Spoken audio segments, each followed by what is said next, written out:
고대 로마 총독들에게 가장 두려운 것 두 가지가 있었습니다. 하나는 폭동이고 또 하나는 전염병이었습니다. 특히 폭동은 로마 황제에게 있어서 그 총독이 지방을 제대로 다스리지 못한다는 증거가 되었습니다. 저 총독이 일을 잘 못하는구나. 이런 식으로 말이죠. 유대 총독 빌라도도 마찬가지였습니다. 황제 티베리우스는 이미 여러 번 빌라도에게 경고를 보낸 상태였습니다. 잘 좀 해. 똑바로 좀 다스려. 이런 식으로 말이죠. 빌라도의 자리는 위태로웠습니다. 그런 상황에서 예수님이 백성을 미혹하는 자, 곧 반란을 선동하는 이 위험인물로 고발이 되어서 빌라도 앞에 끌려온 겁니다. 그게 오늘 말씀이에요. 오늘 본문에는 인간의 두려움, 정의의 타협, 그리고 그들 뜻대로 행해진 불의의 현장이 생생하게 기록되어 있습니다. 이 시간 말씀 통해서 우리 자신의 삶을 한번 돌아보고 우리가 누구의 뜻을 따르고 있는지 함께 생각해 보도록, 고민해 보도록, 그러면서 함께 기도해 보도록 하겠습니다. 첫 번째, 그들의 두려움입니다. 그들의 두려움. 빌라도의 첫 번째 판결은 명확했습니다. 이 사람에게서 죄를 찾지 못하였다. 재판을 했어요. 근데 이 사람에게서 죄를 찾지 못했다 라고 선고를 내렸어요.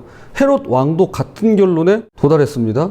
그런데 빌라도는 예수님의 무죄를 선언하면서도 무죄, not guilty, 무죄 이렇게 선언하면서도 때려서 풀어줘라 그래요.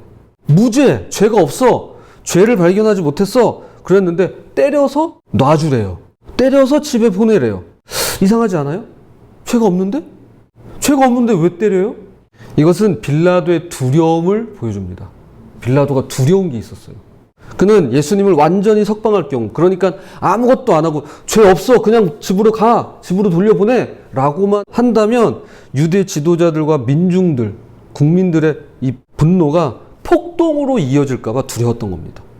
빌라도는 두려운 게 있었어요. 그게 바로 폭동이었어요. 종교 지도자들도 두려움에 사로잡혀 있었어요. 예수가 자신들의 권위와 기득권을 위협한다고 느꼈습니다. 마태복음 27장 18절, 이는 그가 그들의 시기로 예수를 넘겨준 줄 알미더라.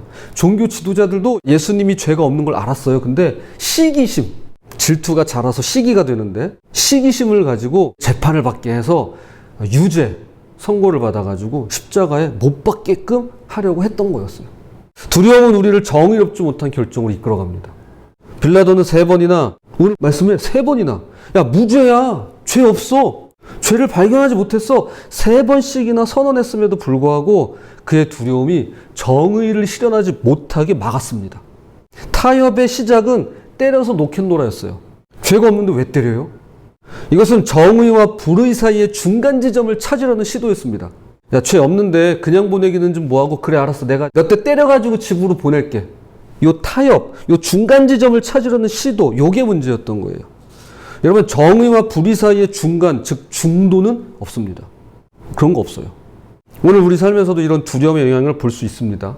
직장에서도 그렇고 학교에서도 그렇고 친구의 어떤 잘못된 행동을 통해서도 그렇고 실제로 내 잘못된 언행, 말과 행동을 통해서도 그렇고 교회에서도 진리를 말해야 하는데 반응이 또 두려워서 타협하는 경우가 있어요. 하나님은 우리에게 두려워하지 말라라고 누누이 말씀하십니다. 그것은 우리의 두려움이 종종 잘못된 선택으로 이어진다는 것을 누구보다도 잘 아시기 때문이에요. 두려움이 잘못된 선택으로 이어지게 한다는 것을 하나님께서 너무 잘 아세요. 그걸 막고자 하십니다. 디모데후서 1장 7절, 하나님이 우리에게 주신 것은 두려워하는 마음이 아니요 오직 능력과 사랑과 절제하는 마음이니. 하나님은 우리에게 두려운 마음을 주시고자 하심이 아니라 능력과 사랑과 절제하는 마음을 주시고자 하십니다. 간직하고 오늘 살았으면 좋겠습니다. 자, 두 번째는 그들의 목소리입니다. 그들의 목소리. 자, 이제 무대는 군중으로 넘어갑니다. 재판정에서 군중으로 무대가 옮겨져요. 그들은 일제히 소리질러 바라바를 석방하고, 바라바란 인물이 나와요. 바라바를 석방하고 예수님을 십자가에 못 박으라고 요구합니다. 18절, 무리가 일제히 소리질러. 21절, 그들은 소리질러. 자, 여기서 중요한 점은 군중의 반응이 즉흥적이지 않았다는 거예요. 마태복음에 따르면 종교 지도자들이 무리의 배후에서 사주했다고 기록합니다. 그러니까 시켰어요. 어떤 방식으로 시켰는지는 자세히 나와 있지 않지만 보통은 돈을 준다든가 뭐 어떤 협박을 한다든가 여러 가지 수단과 방법을 통해서 사주했어요. 시켰어요. 이것은 철저히 계획되고 조직된 선동이었습니다. 역설적이게도 종교 지도자들은 예수님을 반란 선동자로 고발하면서 실제 반란을 일으키고 살인을 저질렀던 바라바는 석방해달라고 요구해요. 아이러니하지 않나요? 예수님은 아무것도 안 했어요. 근데 예수님은 죽이라고 그러고 실제로 반란을 일으키고 살인을 저지른 바라바는 석방해달라고 요구해요. 왜 그랬을까요? 왜 그랬을까요? 바라바는 기득권층에게 위협이 되지 않았기 때문입니다. 그는 로마에 대항했지 종교 지도자들의 권위에 도전하지 않았기 때문이에요. 반면에 예수님은 그들의 위선을 드러냈고 종교적 권위를 재정립했으며 가난한 자와 소외된 자들에게 희망을 주셨습니다. 예수님은 그들의 권력 구조에 근본적인 위협이 되었던 겁니다. 그러니까 종교 지도자들이 두려운 거예요. 내 자리가 위협에 처해진 거죠. 내 자리를 잃을까 봐. 그들은 요한복음 19장에서 가이사 외에는 우리에게 왕이 없나이다 라고 외치기까지 했어요. 가이사가 누구냐 하면 시저예요. 그러니까 그 당시 황제, 그때는 티베리우스였어요. 그러니까 황제 외에는, 로마 황제 외에는 우리에게 왕이 없나이다 라고 외쳤어요. 누가? 종교 지도자들이. 이게 얼마나 위선적인 발언이냐면 하나님을 왕으로 섬기는 자들이 종교 지도자들이에요. 그리고 안식일에 전쟁도 하지 않겠다고 이 신구약 중간기에 보면은 멸망을 선택해요. 야, 우린 안식일에 칼 안 들어. 우린 안식일에 안 싸워. 그래가지고 실제로 그래? 니네 한번 당해봐. 그래가지고 침략을 해요. 안식일에. 그리고 성전에서 돼지고기로 제사 드린다고 반란 일으켰던 민족이 유대 민족, 이스라엘 민족이에요. 그러니까 대단한 어떤 자부심이 있는 그런 백성들입니다. 근데 이제 와서 뭐라고 그래요? 황제만이 우리의 왕입니다. 이러고 있어요. 왜 그럴까요? 오로지 이유는 하나. 예수님을 어떻게 하려고? 제거하기 위해서. 지금 이 종교 지도자들 입장에서는 하여튼 예수가 가장 큰 적이에요. 이 예수님을 제거하기 위해서 자신들의 근본적인 정체성마저 부인했습니다. 그리고 마침내 23절에 이르러 우리는 가장 슬픈 구절을 읽게 됩니다. 그들의 소리가 이긴지라. 그들의 소리가 이긴지라. 진리가 이긴 것도 정의가 이긴 것도 상식이 이긴 것도 합리성이 이긴 것도 아닙니다. 단지 소리가 이겼을 뿐이에요. 목소리 큰 사람이 이긴다고 그러죠. 가장 크게 외치는 자들이 승리한 겁니다. 예나 지금이나 주의해야 할 것은 이런 소리예요. 이런 불의를 외치는 소리예요. 그런 우리가 되었으면 좋겠습니다. 자, 마지막 세 번째, 그들의 뜻대로입니다. 그들의 뜻대로. 마침내 빌라도는 결정을 내립니다. 24절, 그들이 구하는 대로 언도하고 25절, 그들이 뜻대로 하도록 넘겨줍니다. 이것은 단순히 행정적 결정이 아니에요. 이건 법리적 판단 이상이에요. 우리가 이제 법리적 그런 말 많이 하거든요. 이렇게 법에만 딱 맞으면 아유 죄가 없네, not guilty 뭐 이런 식으로 이제 판단을 내려요. 자, 이건 단순히 그런 결정이 아니라 인류 역사상 가장 큰 불의였습니다. 가장 큰 범죄예요. 명백한 죄인은 풀려나고 무죄한 자는 십자가에 못 박히게 된 겁니다. 오늘 제목이에요.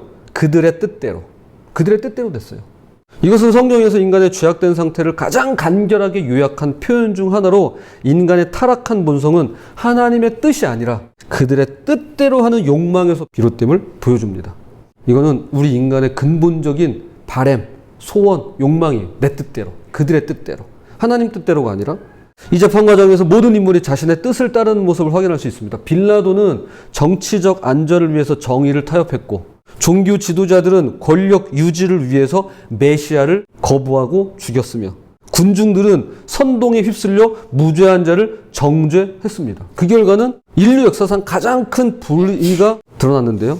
에덴 동산에서부터 시작한 인간의 죄가 하나님의 뜻이 아닌 자신의 뜻을 따른다는 사실이었습니다. 그러니까 처음 태초에 지어진 죄부터 지금까지 그리고 앞으로도 지어질 죄는 하나님의 뜻이 아니라 그들의 뜻대로, 우리의 뜻대로, 내 뜻대로 되는 거예요. 그 후로 인류 역사는 그들의 뜻대로 살아온 비극적 이야기의 연속이 되었습니다. 이거 조심했으면 좋겠어요. 자, 말씀의 결론 맺겠습니다. 오늘 이 말씀은 우리에게 근본적인 질문을 던집니다. 우리는 누구의 뜻대로 살고 있는가? 나는 누구 뜻대로 살고 있는가? 자, C.S. 루이스는 이렇게 말했습니다. 그분의 글을 인용하겠습니다. 세상에는 딱 두 종류의 인간밖에 없어. 하나님께 당신의 뜻이 이루어지다라고 말하는 인간들과 하나님의 입에서 끝내 그래 내 뜻대로 되게 해주마 라는 말을 듣고야만 하는 인간들. 지옥에 있는 자들은 전부 자기가 선택해서 거기 있게 된 걸세. 자발적인 선택이라는 게 없다면 지옥도 없을 거야. 진지하고도 끈질기게 기쁨을 갈망하는 영혼은 반드시 기쁨을 얻게 되어 있네. 찾는 이가 찾을 것이요 두드리는 이에게 열릴 것이라네.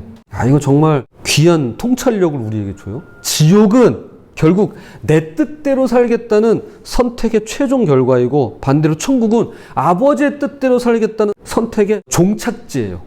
오늘 말씀을 통해서 빌라도와 종교 지도자들 그리고 군중이 행한 그들의 뜻대로와 이 대척점에 있죠. 예수님께서 행하신 아버지의 뜻대로 이 두 가지 삶의 방식 중 어느 쪽이 진정한 자유와 평화, 영광과 구원, 그리고 기쁨과 행복을 가져오는지를 생각해보는, 그리고 내 삶에 적용하는 그런 고난주간 오늘 셋째 날 수요일이 되시기를 주님의 이름으로 부탁을 드립니다.